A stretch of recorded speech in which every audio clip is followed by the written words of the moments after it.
Matthew chapter 26 verse 14 to chapter 27 verse 66. Christ became obedient to the point of death, even death on a cross. Because of this, God greatly exalted him and bestowed on him the name which is above every name. One of the 12, who was called Judas Iscariot, went to the chiefs and said, "What are you willing to give me if I hand him over to you?"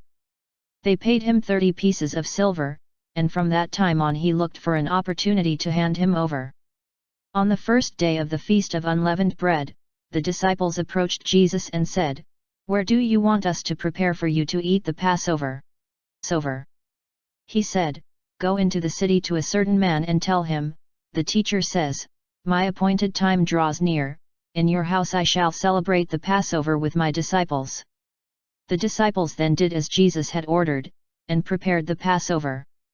When it was evening, he reclined at table with and while they were eating, he said, "Amen, I say to you, one of you will betray me."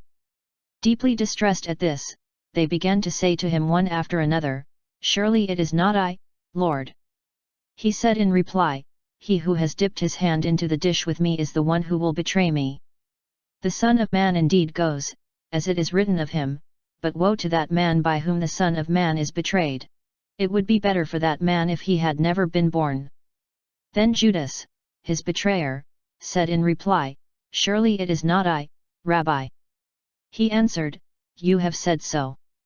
While they were eating, Jesus took bread, said the blessing, broke it, and giving it to his disciples said, "Take and eat, this is my body." Then he took a cup, gave thanks and gave it to them, saying, "Drink from it, all of you, for this is my blood of the covenant, which will be shed on behalf of many for the forgiveness of sins. I tell you, from now on I shall not drink this fruit of the vine until the day when I drink it with you new in the kingdom of my Father." Then, after singing a hymn, they went out to the Mount of Olives. Then Jesus said to them, "This night all of you will have your faith in me shaken, for it is written, I will strike the shepherd, and the sheep of the flock will be dispersed, but after I have been raised up, I shall go before you to Galilee." Peter said to him in reply, "Though all may have their faith in you shaken, mine will never be." Jesus said to him, "Amen, I say to you, this very hour the cock crows, you will deny me 3 times. Peter said to him, "Even though I should have to die with you, I will not deny you." And all the disciples spoke likewise. Then Jesus came with them to a place called Gethsemane, and he said to his disciples, "Sit here while I go over there and pray." He took along Peter and the 2 sons of Zebedee, and began to feel sorrow and distress. Then he said to them, "My soul is sorrowful even to death. Remain here and keep watch with me." He advanced a little and fell prostrate in prayer, saying, "My Father, if it is possible, let this cup pass from me, yet, not as I will, but as you will." When he returned to his disciples, he found them asleep. He said to Peter, "So you could not keep watch with me for 1 hour? Watch and pray that you may not undergo the test. The spirit is willing, but the flesh weak." Withdrawing a second time, he prayed again, "My Father, if it is not possible that this cup pass without my drinking it, your will be done." Then he returned once more and found them asleep, for they could not keep their eyes open. He left them and withdrew again and prayed a 3rd time, saying the same thing again. Then he returned to his disciples and said to them, "Are you still sleeping and taking your rest? Behold, the hour is at hand when the Son of Man is to be handed over to sinners. Get up, let us go. Look, my betrayer is at hand." While he was still speaking, Judas of the 12 arrived, accompanied by a large crowd with swords and clubs, who had come from the chief priests and the elders of the people. His betrayer had arranged a sign with them, saying, "The man I shall kiss is the one, arrest him." Immediately he went over to Jesus and said, "Hail, Rabbi," and he kissed him. Jesus answered him, "Friend, do what you have come for." Then stepping forward they laid hands on Jesus and arrested him. And behold, one of those who accompanied Jesus put his hand to his sword, drew it, and struck the high priest's servant, cutting off his ear. Then Jesus said to him, "Put your sword back into its sheath, for all who take the sword will perish by the sword.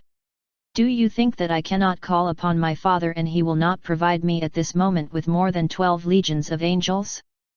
But then how would the scriptures be fulfilled which say that it must come to pass in this way?"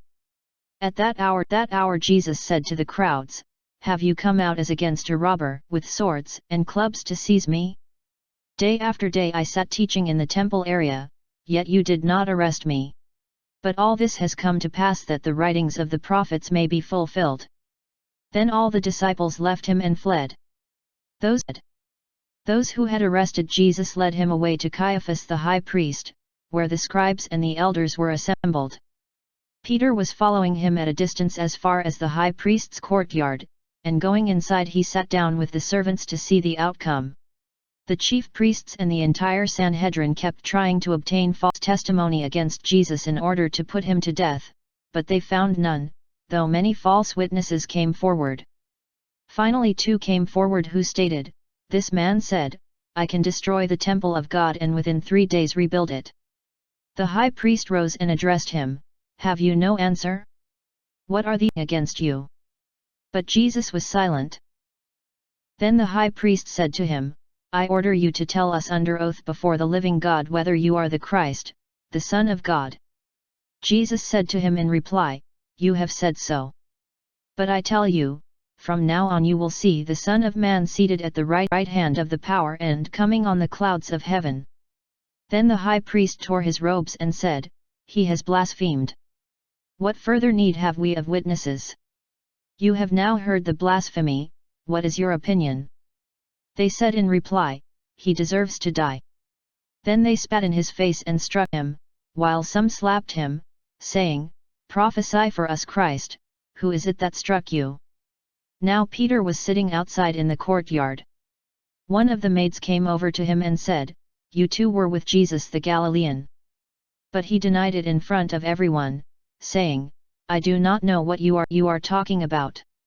As he went out to the gate, another girl saw him and said to those who were there, "This man was with Jesus the Nazarene." Again he denied it with an oath, "I do not know the man."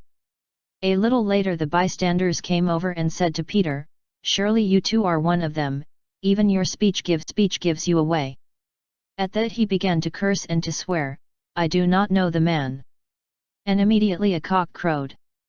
Then Peter remembered the word that Jesus had spoken, "Before the cock crows you will deny me 3 times."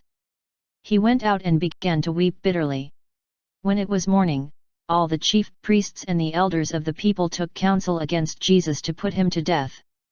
They bound him, led him away, and handed him over to Pilate, the governor. Then Judas, his betrayer, seeing that Jesus had been condemned, deeply regretted what he had done. He returned the 30 pieces of silver to the chief priests and elders, saying, "I have sinned in betraying innocent blood." The Passover. The annual Jewish celebration. Exodus 12 verse 23. For the Lord will go by, striking down the Egyptians. Seeing the blood on the lintel and the 2 doorposts, the Lord will pass over that door and not let the destroyer come into your houses to strike you down. The night before the Hebrews' exodus, or leaving, from Egypt, they ate a symbolic and ceremonial meal. It was more than a meal, it was to be a memorial, a ritual remembrance of that night for all time. The Passover recalls the night when God destroyed all the firstborns of Egypt in order to rescue his firstborn son, Israel. On that first Passover night, God told all the Israelite families to sacrifice an unblemished lamb. They were to paint the lamb's blood with a hyssop branch on their doorposts and lintel. Then they were to eat the lamb's roasted flesh with unleavened bread. When the Lord came that evening for the firstborn of the Egyptians, he passed over every house with lamb's blood painted on the doorposts and lintel. Did God need the sign of the blood so that he would pass over the correct houses? No, then why do it? It was the people's sign of faith in God to deliver them. The Israelites were instructed to remember this night forever, as a perpetual ordinance for yourselves and your descendants. Each year, they would relive the night, as Moses had ordered, by reading the scriptural account of the first Passover and eating the unblemished lamb with unleavened bread. Exodus tells us of the Sinai Covenant, which is rightfully regarded as the key to the Old Testament. Through the covenant Israel becomes Yahweh's people, and Yahweh becomes Israel's God. This act of grace marks the fulfillment of the first promise, that Abraham will be the father of a great nation, God's special possession. The Passover marked the birth of the Israelites as a people of God in the covenant he made with them at Sinai. That covenant was ratified by the blood of animals offered in sacrifice. Sprinkling the people with the blood of the covenant, Moses said, "This is the blood of the covenant which the Lord has made with you." Jesus had all this background in mind at his Last Supper, which was eaten as a Passover meal. It was celebrated on the night before his exodus. Jesus tells the apostles that the bread is his body and that the wine is my blood of the covenant. Jesus is making a direct quotation of Moses' words at Sinai. In Luke's account of the Last Supper, the cup is even called the New Covenant in my blood. In explaining the Eucharist, Jesus compared with the Passover celebration, saying that people must eat my flesh, as the Israelites had to eat the roasted flesh of the lamb. In telling his apostles to do this in memory of me, Jesus was instituting the Eucharist as a memorial of a new passing over and a new covenant. We who believe in Jesus are to remember our salvation in this ritual meal, just as the Israelites commemorated their salvation from Egypt. It goes back to Christianity's affiliation with Judaism as Passover. Easter is as important to Christians as Passover is to the Jews. Glenn Duffy.